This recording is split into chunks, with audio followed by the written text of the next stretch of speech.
Hey guys, this is Natasha and welcome back to my channel. Guys, आज हम बात करने वाले हैं एक Hollywood psychological thriller movie restaurant के बारे में। कहानी शुरू होती है एक यंग कपल के साथ जो एक ब्लू कलर की गाड़ी में ट्रैवल कर रहे थे। लड़की का नाम है रॉन और लड़की का नाम डेल होता है और वो लोग एक गैस स्टेशन पर रुकते हैं। तो लड़की अंदर जाती है बिल पे करने, पर उसके पास इनफ पैसे नहीं होते। तो वो शॉपकीपर पुलिस को बुलाने की धमकी देता है। तो डेल डर जाती है। उसे और रॉन को किसी भी तरह आज ही शहर से निकलना है, जल्द से जल्द। तो फिर वो उस आदमी को सीड्यूस करने लगती है, उसके साथ इंटीमेट होने का लालच भी शो करती है। इससे काम बन जाता, मगर रॉन ये सब कुछ देख लेता है और उसे बहुत गुस्सा आता है। वो चिल्लाने लगता है डेल के ऊपर और तब हमें पता लगता है कि वो लोग इतने टेंशन में क्यों हैं और उन्हें भागने की इतनी जल्दी भी क्यों है। और फिर हमें उस ब्लू कार के ट्रंक में एक आदमी की लाश नजर आती है जिसका रॉन ने मर्डर कर दिया था और साथ में एक बंदूक भी थी। इसीलिए वो लोग भाग रहे हैं, पुलिस उनके पीछे जो है। और बातों बातों में रॉन ट्रंक बंद करना भूल जाता है और शॉपकीपर को वो लाश दिख जाती है और एज अ रिजल्ट रॉन को उसे भी मारना पड़ता है। और ऐसे एक दिन के अंदर ही उसने 2 लोगों का खून कर दिया था। टेंशन में डेल के तो हाथ पैर ही कांपने लगे थे कि ऐसे एक लाश के साथ वो कितनी ही दूर जा पाएंगे। उन्हें ये गाड़ी भी तो छुपाना होगी। फाइनली वो लोग पहुंचते हैं एक प्राइवेट फार्म पे। एक बहुत ही बड़े एरिया में एक बहुत ही बड़ा घर होता है जो, लेकिन पूरा घर तो खाली पड़ा था, कहीं कोई दिख नहीं रहा था। तो सबसे पहले रॉन पास वाले लेक में उस लाश को फेंक देता है और उसके बाद गैराज में जाके चेक करता है कि कोई गाड़ी है या नहीं। और फिर जाता है वो घर के अंदर चाबी ढूंढने। अंदर जब डेल इधर उधर भटक रही थी तो उसे एक आदमी मिलता है जिसे रॉन गन पॉइंट पर ले लेता है। तो पता चलता है ये एंड्रयू है, इस घर का असल ओनर, जो इस घर में अकेले ही रहता है। उसके पास से गाड़ी की चाबी तो मिल जाती है पर घर में कोई कैश नहीं था। तो रॉन डिसाइड करता है कि एंड्रयू उन्हें अपनी गाड़ी में नॉर्थ तक छोड़ देगा। तो वो एंड्रयू को फोर्स करने लगता है, डराता है, धमकाता है, लेकिन फिर भी एंड्रयू उसकी बात नहीं मानता। फाइनली जब रॉन उसे घसीट कर घर से बाहर ले जाता है तब कि वो असल में एक अगोराफोबिक है जो इस घर से दूर नहीं जा सकता। At the same time Ron और डेल की नज़र पड़ती है टीवी पर, जहाँ रॉन की फ़ोटो दिखाई जा रही थी। लगता है उसके दोनों मर्डर्स के ही विटनेसेस थे। तो अब रॉन पुलिस की टॉप वांटेड लिस्ट में आ चुका था। पुलिस को पता है कि उसके साथ एक लड़की भी है, मतलब डेल, पर उनकी कोई फ़ोटो नहीं मिली पुलिस को और उसका एग्जैक्ट चेहरा किसी ने नहीं देखा। तो डेल फ़िलहाल के लिए सेफ है, मगर रॉन नहीं, वो बहुत ज़्यादा डर चुका था। तो वे डिसाइड करता है कि कुछ दिनों तक वो और डेल इसी घर में रहेंगे और उसके बाद मामला थोड़ा सा शांत होने के बाद वो मौका पाकर वहाँ से भाग जाएंगे। आते वक्त एंड्रयू को भी मार देंगे और कोई विटनेस छोड़ना नहीं चाहता था रॉन अब, लेकिन डेल उसे रोकती है। उसे और किसी का खून नहीं देखना था अब। उसने ऑलमोस्ट रॉन को मना ही लिया था कि एंड्रयू बीच में एक गड़बड़ कर देता है। रॉन ने एंड्रयू का हाथ पांव बांधकर उसके मुंह पर टेप लगाकर उसे लिविंग रूम में छोड़ दिया था डेल से बात करने, जिसका फ़ायदा लेकर एंड्रयू किसी से कॉल करने की कोशिश करता है, मे बी अपनी हाउसकीपर लिली को। मगर कॉल कनेक्ट होने से पहले ही रॉन उसे देख लेता है और फ़ोन को भी तोड़ देता है। बहुत मारता है एंड्रयू को, वो शायद जान से भी मार देता, पर एंड्रयू उसे एक ऑफ़र देता है, अगर वो उसे छोड़ दे तो वो उसे $40,000 का चेक दे सकता है। तो उन्हें बैंक में जाके बस कुछ चेक्स डालने होंगे और वहाँ काम करने वाले लोग एंड्रयू की हालत जानते हैं कि वो कभी भी बैंक नहीं आता। यूजुअली लिली ये काम करती है, तो चेक मिलते ही तो वो कॉल करके ही एंड्रयू से पासवर्ड पूछेंगे, जिसे लेने के बाद उन्हें पैसे मिल जाएंगे, जो कि बहुत ही आसान लग रहा था। मगर यहाँ पे ट्विस्ट ये है कि उन्हें 2 बार बैंक जाना होगा, क्योंकि 20K से ज़्यादा एक बार में विड्रॉ नहीं हो सकता।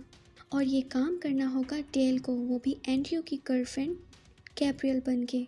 डेल बहुत ज़्यादा डर जाती है कि गैब्रियल तो एक हाई क्लास लेडी है।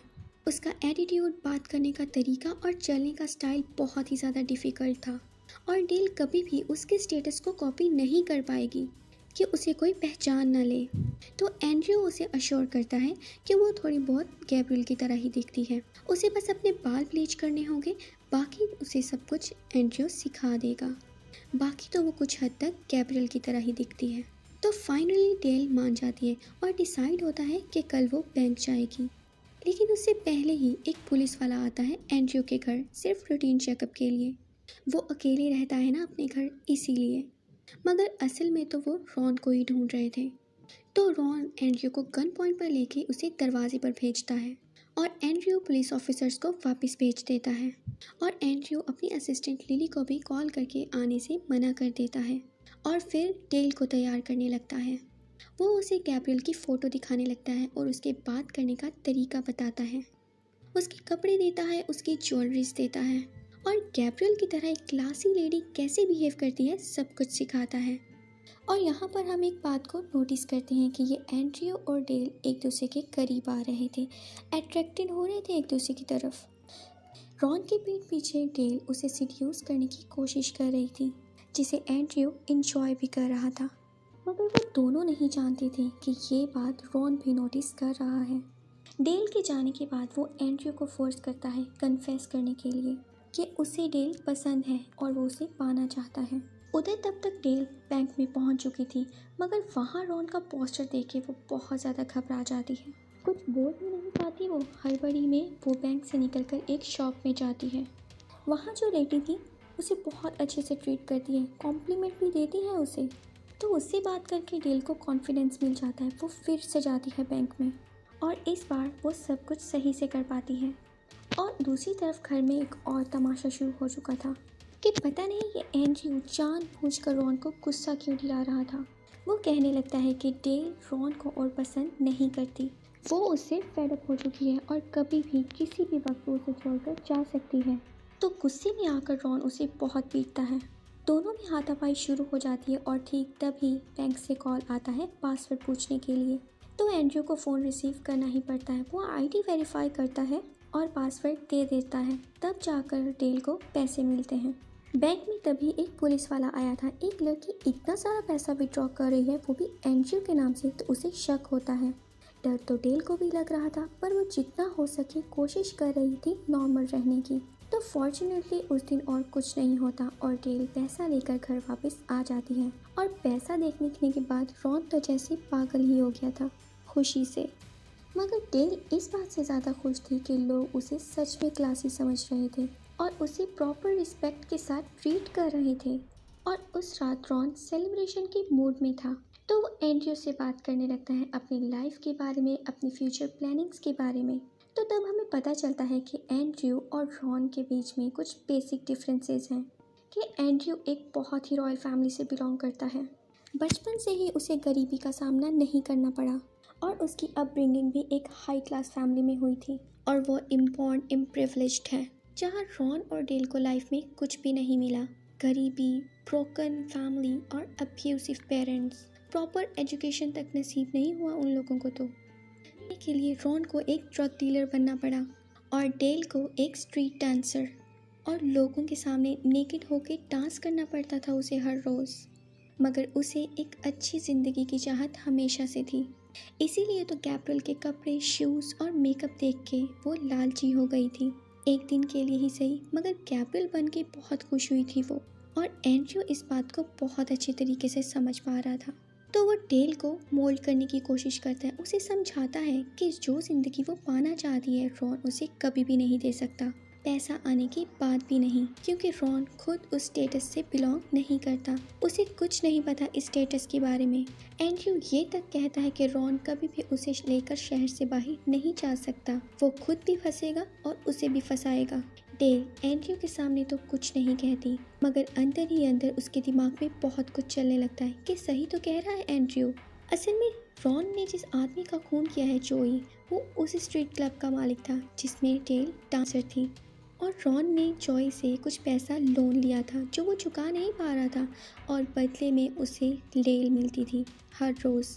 कल जॉय ने पैसा मांगा तो रॉन वायलेंट हो गया और उसे शूट कर दिया। भले ही वो हमेशा ये कहता रहता है कि वो ये सब जो कर रहा है वो सब कुछ डेल को अच्छा फ्यूचर देने के लिए कर रहा है, मगर असली वजह तो उसका एक शॉर्ट टेम्पर है। अगर वो सब कुछ ठीक करना ही चाहता था तो वो सिंपली लोन पे कर सकता था। खून नहीं करता उसका। उसी रात रॉन को एक पेंटिंग मिलती है, मे बी गैब्रियल का था वो। किसी ने बहुत बुरी तरीके से इस पेंटिंग को काटा है। ऐसा लग रहा था किसी ने अपने दिल की सारी नफरत और गुस्सा इसी पर निकाल दिया था। रॉन उस पेंटिंग को ले जाकर एंड्रयू को दिखाता है और उसे इंटेरोगेट करता है। तब पता चलता है कि गैब्रियल असल में एक गोल्ड डिगर है। असल में उसने एंड्रयू को चीट किया था। एंड्रयू के पिता ने उसे बहुत ज़्यादा पैसा दिया था एंड्रयू को छोड़ने के लिए, जिसे पाकर वो कहीं गायब हो गई और वो फिर कभी नहीं लौटी इस घर में। तो सारी बातें सुनने के बाद उनके दिमाग में एक आइडिया आता है कि इस घर में गैब्रियल के कपड़े, जूते सब कुछ है, तो उसकी ज्वेलरी भी तो होनी चाहिए। तो वो डेल को कहता है एंड्रयू को पूछने के लिए उसकी ज्वेलरीज के बारे में, उसको सिड्यूस करने का कहता है वो, और पता लगाए कि उसकी ज्वेलरीज कहाँ है और ज़रूरत पड़े तो उसके साथ सिड्यूस भी हो सकती है। पहले तो डेल राज़ी नहीं होती, मगर जब रॉन उसे मारने की बात करता है तो वो राज़ी हो जाती है। एक्चुअली वो एंड्रयू को पसंद करने लगी थी क्योंकि वो उसे अच्छे से ट्रीट करता है, उसे कॉम्प्लीमेंट देता है, इवन उसका ख्याल भी रखता है, जो कि रॉन कभी भी नहीं करता। तो वो जाती है एंड्रयू के पास। ज़्यादा कुछ तो करना नहीं पड़ता उसे, एंड्रयू उसे ऐसे ही बता देता है कि वो ज्वेलरीज बैंक में है। इसके बाद डेल अपनी खुशी से, अपनी मर्ज़ी से एंड्रयू के साथ इंटीमेट होती है।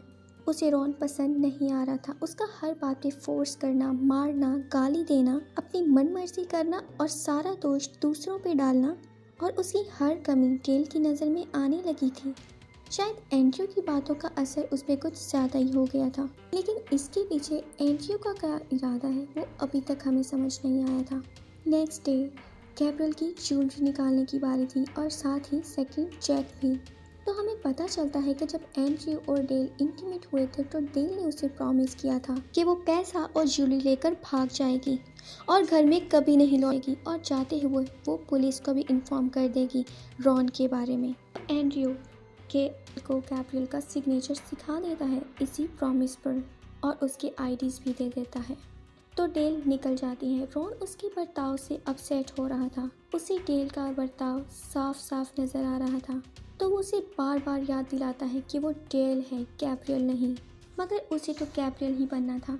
उसका एटीट्यूड भी चेंज हो चुका था और ये सारी बातें रॉन को बहुत इरिटेट कर रही थी। लेकिन सबसे ज़्यादा गुस्सा तो उसे तब आता है जब डेल उसे एंड्रयू से ज़्यादा इम्पोर्टेंस नहीं दे रही थी।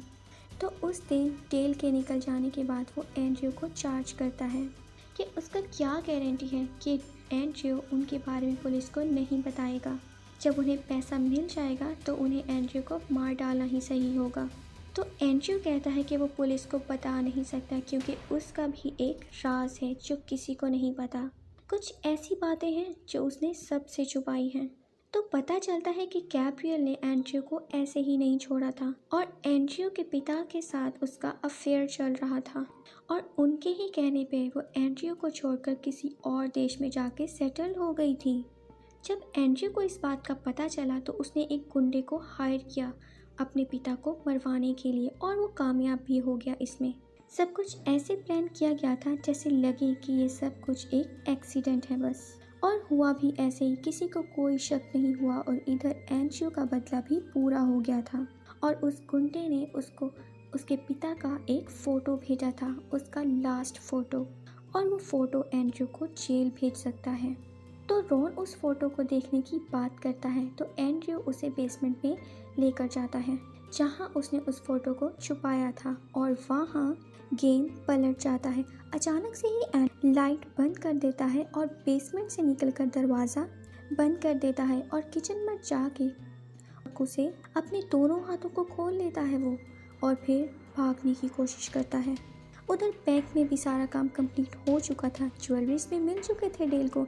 अब उसे समझ नहीं आ रहा था कि उसे पुलिस को इन्फॉर्म करना चाहिए या नहीं, मगर उसके कुछ एक्शन लेने से पहले ही पुलिस ऑलरेडी घर में पहुंच चुकी थी। घर में तब एंड्रयू और रॉन के बीच चूहे बिल्ली का खेल चल रहा था। दरवाजे पर पुलिस को देख के एंड्रयू को लगा कि डेल ने उन्हें इन्फॉर्म कर दिया है रॉन के बारे में। बेचारा एंड्रयू फिर से उनके जाल में फंस चुका था और वो पुलिस से चाह कर भी कुछ नहीं कह पाता। इस बार रॉन उसे मारने की डिसीजन ले चुका था। अब जब उन्हें पैसा भी मिल चुका है तो और रिस्क क्यों लेना। वो उसका हाथ पैर मुंह बांधकर उसका फेस प्लास्टिक से कवर करके उसे मारने लगता है, सफोकेट करता है उसे, और डेल ये सब देख नहीं पा रही थी। डेल उसे रोकती है। तब रॉन उसे बताता है कि ये एंड्रयू भी कोई दूध का धूला नहीं है। इसका भी एक डार्क सीक्रेट है। रॉन इन डिटेल सब कुछ डेल को बताता है, फिर भी उसका मन नहीं मान रहा था। एंड्रयू तो उसका भला चाहता था, तो वो उसे मरने कैसे दे सकती है। तो यहाँ पर डेल एक बहुत ही खतरनाक डिसीजन लेती है, तो वो रॉन की ही बंदूक से उसे शूट करने का डिसीजन लेती है। लेकिन उसे तो पता ही नहीं था कि रॉन को तो उसकी लॉयल्टी पे पहले ही शक हो गया था, तो उसने बंदूक में से बुलेट्स निकाल दी थी। तो अभी जब रॉन को सबूत मिल चुका है कि ये लड़की कभी भी उसके खिलाफ जा सकती है, तो वो अब डेल को भी जिंदा रखना नहीं चाहता। तब उसे वो एंड्रयू की गाड़ी में डाल देता है और अंदर पॉइजनस गैस भरने लगा था। डेल अगर कुछ मिनट और उस गाड़ी में रही तो उसकी मौत निश्चित है, और ऐसे में तो सिर्फ एंड्रयू ही उसे बचा सकता है। भी अगर अपने फोबिया पर ओवरकम कर पाए तो वो डिसाइड करता है कि उसे घर से बाहर जाकर डेल को अंदर लाना होगा। तो बहुत मुश्किल से वो जा पहुंचता है गाड़ी तक, मगर दरवाज़ा लॉक्ड था। तो वो जाता है शेड की तरफ, रॉन भी जाता है उसके पीछे पीछे। तो दोनों में बहुत हाथापाई होती है और इस बार एंड्रयू रॉन पर भारी पड़ने लगता है और वो रॉन को बहुत मारता है।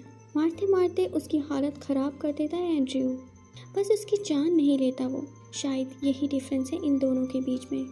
इसके बाद एंड्रयू भागता है गाड़ी की तरफ, गाड़ी का कांच तोड़कर डेल को बाहर ले आता है। वो सांस नहीं ले रही थी। एंड्रयू उसे माउथ टू माउथ सीपीआर दे के उसके चेस्ट पर प्रेशर डाल के बहुत मुश्किल से होश में लाता है उसे और उसकी जान बचाता है, मगर उधर रॉन अभी भी जिंदा था। और इस बार रॉन फिर से एंड्रयू पर हमला कर देता है, उसे चॉप करने लगता है और एंड्रयू कुछ नहीं कर पा रहा था। फॉर्चुनेटली उसी वक्त डेल का सेंस लौट आता है और वो एक नुकीली चीज़ से रॉन को मार डालती है। उसे भी बहुत बुरा लग रहा था, वो खुद भी रो रही थी, मगर इसके अलावा उसके पास कोई ऑप्शन ही नहीं बचा था। तो एंड्रयू उसे संभालता है, उसका फर्स्ट एड करता है वो, मगर वो पुलिस को बुलाना चाहता था। उसके फार्म में 2 लाशें जो पड़ी थी, अब उनका कुछ तो करना होगा उन्हें। लेकिन इससे तो डेल मुसीबत में पड़ जाती, वो बहुत डर जाती है कि अभी वो क्या करें। ठीक तभी उसे रॉन की बात याद आती है कि इस एंड्रयू का भी तो एक डार्क पास्ट है। तो ठीक तभी डेल उस पॉइंट को यूज़ करने का सोचती है। तो पता चलता है कि एंड्रयू ने तो सब झूठ बोला था, वो उसका पिता तो जिंदा है और सही सलामत है। फिलहाल वो डेल को एक ही शर्त पर छोड़ सकता है, अगर वो उसके साथ रहे, उसकी गैब्रियल बन के। तो डेल के पास जाने की और कोई जगह नहीं थी, तो उसे मानना ही पड़ता है। पर जिस जिंदगी को पाने के लिए उसने इतना सब कुछ किया, क्या वो उसे मिलेगी? शायद नहीं, क्योंकि इस घर में तो उसे एक साइको के साथ रहना पड़ता, वो भी एक प्रिजनर बनकर। तो हम एंड्रयू को देखते हैं गैब्रियल का पासपोर्ट चलाते हुए। मतलब उसने तो झूठ बोला था, गैब्रियल तो कहीं गई ही नहीं, पासपोर्ट के बिना तो वो कहीं मुल्क से बाहर जा ही नहीं सकती थी और वो कभी नहीं लौटेगी। इसका मतलब तो एक ही हो सकता है कि एंड्रयू ने रॉन को जो कहानी सुनाई थी वो उसके पिता की नहीं बल्कि गैब्रियल की थी, जिसका मतलब एंड्रयू एक खूनी है। वो कभी भी पुलिस नहीं बुला सकता, क्योंकि शायद उसके घर के आसपास कहीं गैब्रियल की लाश भी दफन है। डेल को फंसाने के लिए उसने उसको सिंपथाइज किया और फिर उसके ही हाथों रॉन को मरवा दिया। वो सारा खेल एंड्रयू का था। इस पागल को तो असल में गैब्रियल का सब्स्टिट्यूट चाहिए था, जो उसके साथ ही इस घर में कैद रह सके। दोस्तों, ये कहानी यहीं पर ख़त्म हो जाती है। तो मुझे तो ये मूवी ठीक ठाक लगी। आप मुझे कमेंट सेक्शन में बताएं कि आपको ये मूवी किस तरह की लगी। Take care, bye bye.